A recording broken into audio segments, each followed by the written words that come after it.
Hello and welcome to another WAMS Media Center video on research skills. I'm Mrs. Gochin, the Library Media Specialist here at William Annan. Research happens all the time, from formal research in school or work to a young person researching how to get to the next level in a video game. We are always learning new information by researching.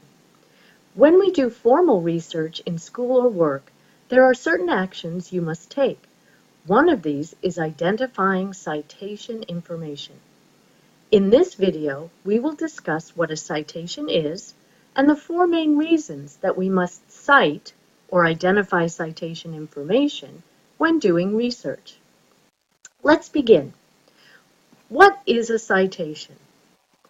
A citation is the information that identifies a specific source you have used to get information on your research topic. Recall that a research source could be a database article, a web page, a reference or nonfiction print book or ebook, a print magazine or newspaper, or even an interview, a DVD, a video, or some other source. So what is the information you need to identify your sources in research?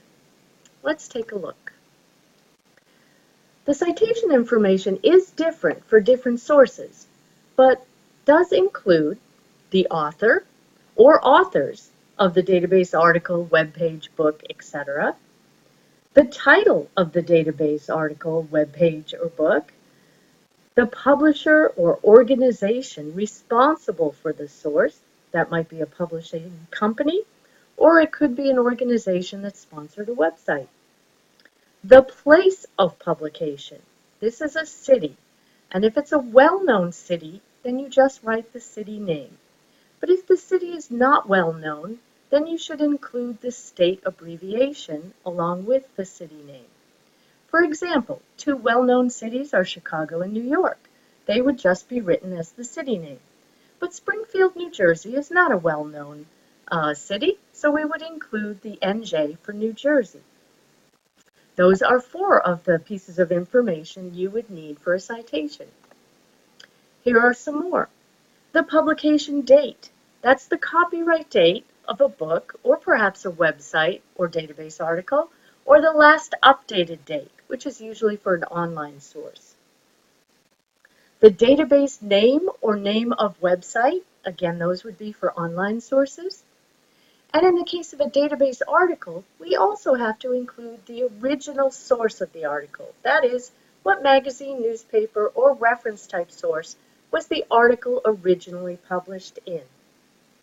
And you can't forget, again for online sources, the date you accessed or viewed this online source.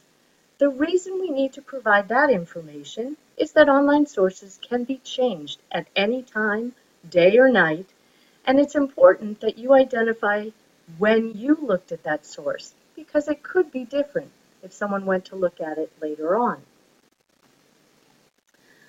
It takes some practice to become skilled at identifying this citation information. In another video and in class, I will give you some tips on doing that. The next important question to answer is, why must we identify citation information when doing research?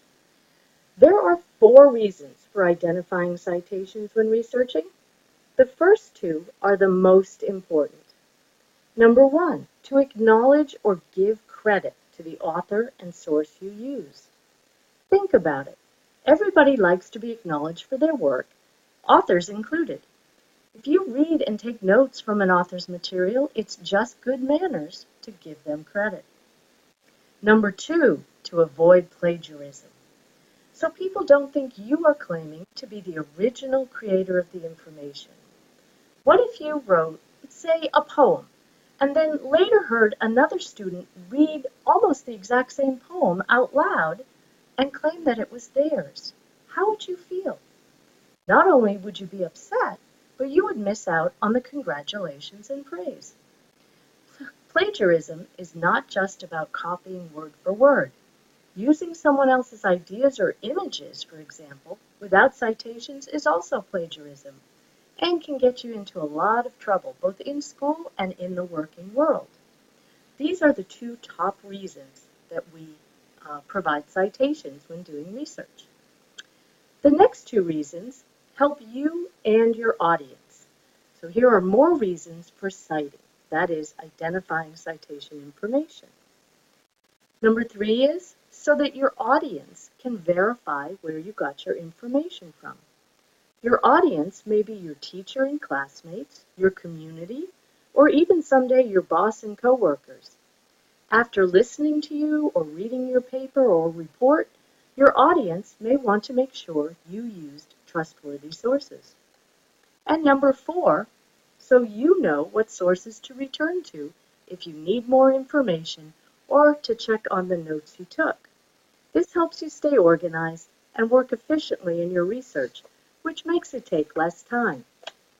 Now you can better understand why learning about citations is so important and is a necessary skill when doing research.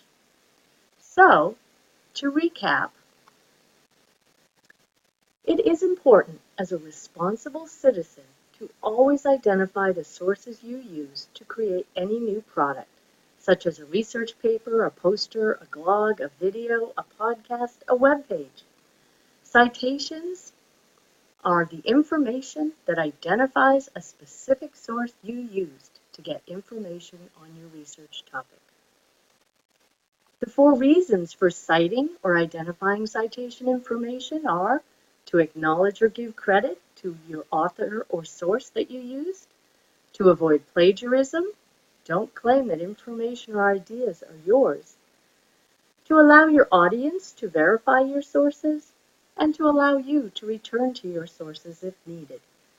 From now on, anytime you do research, always remember to identify citation information for your sources as you are taking notes. Good luck and happy researching.